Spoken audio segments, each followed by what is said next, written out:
ఏం చేస్తామండి మనం? పరిగెత్తుకొని వెళ్ళి ఆ అమ్మ కౌగిట్లోనో ఆ నాన్న కౌగిట్లోనో వాలిపోతూ ఉంటాం. అప్పుడు చూడండి, ఆ పిల్లలు దొరికినప్పుడు వాళ్ళకి ఎంత, తల్లిదండ్రులకి ఎంత సంతోషంగా ఉంటుందో. హల్లెలూయా కదండి. చిన్నప్పుడు అలాగే నేను ఎక్కడో తప్పిపోయిన తర్వాత మా అమ్మ వెతుక్కుంటూ వచ్చి మత్త మీద నన్ను పట్టుకున్నప్పుడు అండి నేను దొరికిపోయాను కనుక మా అమ్మకి తన కళ్ళల్లో ఎంత సంతోషం కనిపించిందో కదా. నిజమే. ఒకవేళ తప్పిపోయిన వారు దొరకకపోతే ఆ తల్లిదండ్రులకు కలిగే బాధ ఇంతంత కాదు. శ్రీకాకుళంలో ఒక పాస్టర్ గారు ఉన్నారు, మాకు తెలిసిన ఒక పాస్టర్ గారు, ఆయన పేరు రామకుమార్ గారు.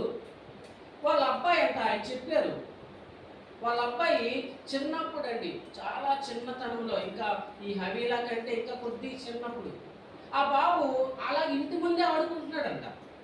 ఇంటి ముందే ఆడుకుంటున్నాడు కదని చెప్పి తల్లిదండ్రులు అనుకున్నారు, వాళ్ళ ఇంట్లో ఏవో పనులు చూసుకుంటున్నారు. ఈ బాబు ఇంటి ముందే ఉన్నాడు కదా, ఇంటి ముందే ఆడుకుంటున్నాడు కదా అనుకున్నారంట వీళ్ళు. అలా అనుకొని ఒక 5-10 నిమిషాల తర్వాత బయటకు వెళ్ళి చూస్తారు, బాబు కనబడలేదు ఎక్కడ. చాలా కంగారు పడిపోయారు. ఆ పాస్టర్ గారు చాలా కంగారు పడిపోయి మొత్తం ఆ చుట్టుపక్కల ఉన్నటువంటి వీధులన్నీ వెతికారు, మొత్తం ఆ ఊరంతా వెతికారు. ఒకవేళ పక్కూరికి ఎక్కడికైనా సరే వెళ్ళిపోయాడేమో, ఎవరైనా తీసుకెళ్ళిపోయారని చెప్పి పక్కూర్లు కూడా వెతికారు. ఎక్కడ వెతికినా సరే ఆ చిన్న బాబు దొరకలేదటండి. సహజంగా ఇలా తప్పిపోయిన వాళ్ళు చాలా తక్కువ మంది ఉంటారండి. అసలు అది దొరకకుండా ఉండడం అనేది అది ఇంపాసిబుల్. అసలు ఏదో రకంగా ఒకవేళ ఎక్కడ కాకపోయినా ఎక్కువ దగ్గరికి వెళ్ళిపోయినా సరే ఏదో ఊర్లో పట్టుకోవచ్చు తిరిగి వాళ్ళని, ఎక్కడో ఒక దగ్గర దొరుకుతారు. కానీ పాపం వాళ్ళ దురదృష్టం ఏంటో కానీ అబ్బాయి కోసం ఎంత గాలించారో, ఎంత వెతికారో, చివరికి పోలీస్ స్టేషన్కి వెళ్ళి పోలీసులు కూడా కంప్లైంట్ పెట్టారంట. అయ్యా, మా చిన్న బాబు బయట ఆడుకుంటూ ఉన్నాడు, మేము బయటనే కదా ఉన్నాడని చెప్పి మేము కొద్దిగా మా పనుల్లో ఉండిపోయాము, తర్వాత మేము వెళ్ళి చూసేసరికి మా అబ్బాయి కనపడలేదు. తెలిసిన వాళ్ళందరికీ అడిగాము, కానీ ఎవరు కూడా మా ఇంటికి రాలేదని అందరూ చెప్పారు. అందరూ చెప్తున్నారు. మొత్తం చుట్టుపక్కల ఉన్నటువంటి ఊర్లన్నీ కూడా గాలించాం, కానీ మా అబ్బాయి ఎక్కడ దొరకలేదు. అయ్యా, మీరైనా వెతికి పెట్టండి ప్లీజ్ అని చెప్పి పోలీసులను కూడా వారు ఆశ్రయించారు. తర్వాత పోలీసులు కూడా వెతకడం ప్రారంభించారు, కానీ అబ్బాయి మరి ఎక్కడా దొరకలేదండి. ఇంచుమించు 20-25 సంవత్సరాలు అయిపోతుంది అబ్బాయి వెళ్ళిపోయి, ఇప్పటికీ కూడా అబ్బాయి తిరిగి రాలేదంట. మరి ఏమైపోయాడు, ఎవరు కిడ్నాప్ చేశారో, లేకపోతే ఆ బాబే అలాగా ఎక్కడికి వెళ్ళిపోయాడో మరి తెలియదు. ఎక్కడికి వెళ్ళిపోతే ఎవరు తీసుకుని వెళ్ళిపోయారో అలాగా మరి తెలియదు. కానీ మొత్తం మీద ఇంతవరకు కూడా ఆ బాబు ఇంటికి రాలేదంట. ఒకరోజు ఆ విషయం మాకు చెప్తూ బాధపడుతున్నారు. చిన్నప్పుడు మా అబ్బాయిని కోల్పోయామండి మేము. మొత్తం వాళ్ళకి 3 ఆడపిల్లలు, ఒక బాబు అనమాట. చూడండి, 3 ఆడపిల్లల తర్వాత ఒక బాబు పుట్టినప్పుడు వాళ్ళకి ఎంత ఆనందంగా ఉంటుందండి. ఆ బాబు కోసమే కదా వాళ్ళు ఎదురు చూశారు. 3 ఆడపిల్లల తర్వాత కొడుకు పుడతారనే కదా ఎదురు చూశారు. అలాగే కొడుకు పుట్టాడు కదా, ఆ కొడుకు తప్పిపోతే తల్లిదండ్రులకి ఎంత బాధ అనిపిస్తుందండి. చూడండి, ఆ పాస్టర్ గారు చాలా బాధపడుతూ చెప్పాడు, అయ్యా, మాకు కుమారుడు కూడా పుట్టాడు, వాడు ఎక్కడికి వెళ్ళిపోయాడో, ఏమైపోయాడో ఈ రోజు వరకు మాకు తెలియదండి చెప్తున్నాడు. చూసారండి, నిజంగా తప్పిపోయింది దొరికితే సంతోషం, కానీ దొరకకపోతే అది జీవితాంతం కూడా ఎలా ఉంటుంది చెప్పండి, చాలా బాధగా ఉంటుంది. ప్రతిరోజు కూడా ఆ బాబుని వాళ్ళు తలుచుకోకుండా ఉంటారా, జ్ఞాపకం చేసుకోకుండా ఉంటారా? ఒకవేళ మా బాబే కనుక ఉంటే ఈ పాటికి వాడు ఇంత పెద్దోడైపోను, లేకపోతే వాడికి మేము పెళ్లి కూడా చేసేసేవాళ్ళమని చెప్పి వాళ్ళు తలుచుకుంటూ ఉంటారు ఆ బాబు విషయంలో. అయితే ఎప్పటికీ కూడా ఆ బాబు యొక్క జాడ వారికి తెలియలేదు, చాలా బాధపడుతూ ఉంటారన్నమాట.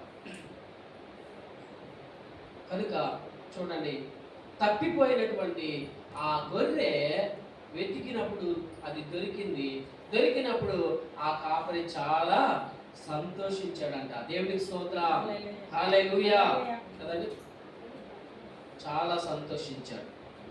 నిజమే, మనకి బైబిల్లో చూసినట్లయితే తప్పిపోయిన కుమారుడు ఉంటాడు. ఎవరండి? తప్పిపోయిన కుమారుడు అంటాం అతనికి. నిజంగా ఆడేం తప్పిపోలేదు, ఆడేం చిన్నోడే కాదు, వాడు యవనస్తుడే, వాడు పెద్దోడే. కానీ వాడు బుద్ధిలో వంకలు వచ్చింది. బుద్ధిలో వంకర వచ్చి ఏం చేశాడంటే ఒకరోజు తండ్రి దగ్గరికి వెళ్ళిపోయి, డాడీ డాడీ నాకు రావలసిన ఆస్తి అంతా కూడా నాకు ఇచ్చేయి, నాకు ఇవ్వాల్సిన వాటా అంతా కూడా నాకు ఇచ్చేయి అని చెప్పి తండ్రి దగ్గర వాటా తీసుకున్నాడు. తండ్రి చాలా ధనవంతుడు, తనకు రావాల్సిన, తండ్రికి 2 కొడుకులు. ఈ చిన్నవాడు ఏం చేశాడంటే, నాకు రావాల్సిన వాటా నాకు ఇచ్చే, అన్నయ్యకి ఇవ్వాల్సింది అన్నయ్యకి ఇచ్చుకో, కానీ నాకు ఇవ్వాల్సింది నాకు ఇప్పుడే ఇచ్చే అని తండ్రి దగ్గర అడిగి తీసుకున్నాడు. సరే, తండ్రి కూడా కాదనలేదు.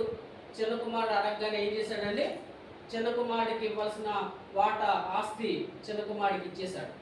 ఇప్పుడు ఈ చిన్న కుమారుడు ఏం చేశాడంట, ఆస్తిని ఏదో ఒక వ్యాపారంలోనో లేకపోతే ఇంకొక దానిలోనో ఆ డబ్బుని పెట్టుబడిగా పెట్టి మరింత గొప్పవాడైతే బాగుంది. కానీ వాడు ఏం చేశాడంటే, అనేకమైనటువంటి చెడ్డ వ్యసనాలకు అలవాటు పడిపోయి కదండి, చెడు అలవాట్లకు బానిసైపోయి అతడు ఏం చేశాడంటే, తనకున్న డబ్బు అంతా కూడా తీసుకొని చాలా దూర ప్రాంతానికి వెళ్ళిపోయాడు. దూర ప్రాంతానికి వెళ్ళిపోయిన తర్వాత అక్కడ ఉన్నటువంటి వాళ్ళు చాలా మంది అతని చుట్టూ కూడా మూగారు. బెల్లం చుట్టూ ఈగల మూగినట్లుగా అతని దగ్గర డబ్బులు ఉన్నాయి కనుక అందరూ కూడా అతని చుట్టూ మూగారు. మూగిన తర్వాత ఏం చేశారండి, అనేకమైనటువంటి చెడు వ్యసనాలతో, మద్యపానముతో కదండి, లేకపోతే మరి వ్యభిచారముతో వారికి ఉన్నటువంటి ఆస్తంతా కూడా అతను ఏం చేసేసుకున్నాడు చెప్పండి, మొత్తం పాడు చేసేసుకున్నాడు. ఆస్తంతా అయిపోయింది. తర్వాత బుద్ధి తెచ్చుకున్నాడు, మరలా తండ్రి ఇంటికి పరిగెత్తాడు. తండ్రి ఇంటికి వెళ్ళిపోవాలి, నేను ఎక్కడైతే నాకు చాలా ఆకలి వేస్తుంది, ఇక్కడ నాకు అన్నం పెట్టే వాళ్ళు కూడా ఎవరు లేరు కనుక నా తప్పు నేను తెలుసుకున్నాను, ఎంత పనికిమాలిన పని చేశాను నేను, అనవసరంగా నా తండ్రి ఇంట్లోంచి బయటికి వెళ్ళిపోయాను, ఆస్తి అంతా కూడా పట్టుకుని వెళ్ళిపోయాను, బయట మరి నా స్నేహితులతో దాన్ని అంతటిని కూడా నేను పాడు చేసేసాను. ఒకవేళ ఇప్పుడు నేను తిరిగి ఇంటికి వెళ్తే నా తండ్రి నన్ను క్షమిస్తాడో లేదో, నా తండ్రి తిరిగి నన్ను చేర్చుకుంటాడో లేదో, ఇంట్లోకి నాకు మళ్ళీ భోజనం పెడతాడో లేదో, నన్ను తన కుమారుడిగా మరలా అంగీకరిస్తాడో లేదో అనేటటువంటి ఆ భయం లోపల ఉన్నప్పటికీ కూడా అతడు ఏమనుకున్నాడంటే, ఏది ఏమైనా సరే నేను మాత్రం ఇక్కడ ఉండను, మరలా నేను తండ్రి ఇంటికి వెళ్ళిపోతాను, నా తండ్రి దగ్గర క్షమాపణ అడుగుతాను, తండ్రి నీకు నేను విరోధముగా నేను అంత పాపం చేశాను కనుక దయతో ఈ ఒక్కసారి నన్ను క్షమించు, ఇక మీద ఎప్పుడు కూడా నేను అలాంటి పనులు చేయను, బుద్ధిగా ఉంటాను, నీ కుమారుడిగా నేను బ్రతుకుతాను, ఒకవేళ నీ కుమారుడిగా నన్ను అంగీకరించకపోయినా నీ కూలివాడిగానైనా సరే నీ ఇంట్లో బతుకుతాను అని తండ్రి ఇంటికి వెళ్ళిపోయాడంట. వెళ్ళగానే తండ్రి చూసి ఏం చేశాడండి, అక్కడ ఉంటుంది వాక్యంలో,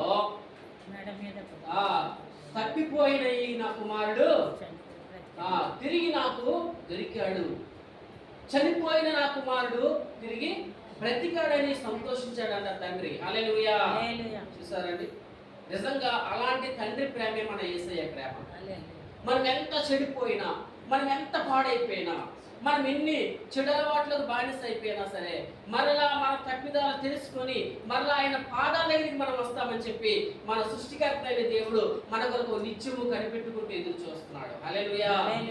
మన జీవితం ఎంత దుర్బలమైపోయినా, మన జీవితం ఎంత పాడైపోయినా సరే మరలా మనము తండ్రి దగ్గరికి వస్తామని, యేసయ్య పాదాలను ఆశ్రయిస్తామని చెప్పి ఆయన ఎదురు చూస్తూ ఉన్నాడు.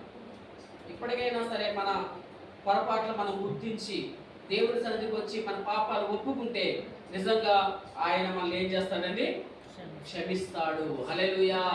కదా, ఎంత ఘోర పాపి అయినా సరే ఎక్కడ అతనికి క్షమాపణ దొరుకుతుందంటే సిలువ దగ్గరికి వచ్చేటప్పటికి, సిలువలో వేలాడుతున్నటువంటి యేసుక్రీస్తు దగ్గరికి వచ్చేటప్పటికి వాళ్ళకి ఏం కలుగుతుంది చెప్పండి, పాప క్షమాపణ కలుగుతుంది. హల్లెలూయా.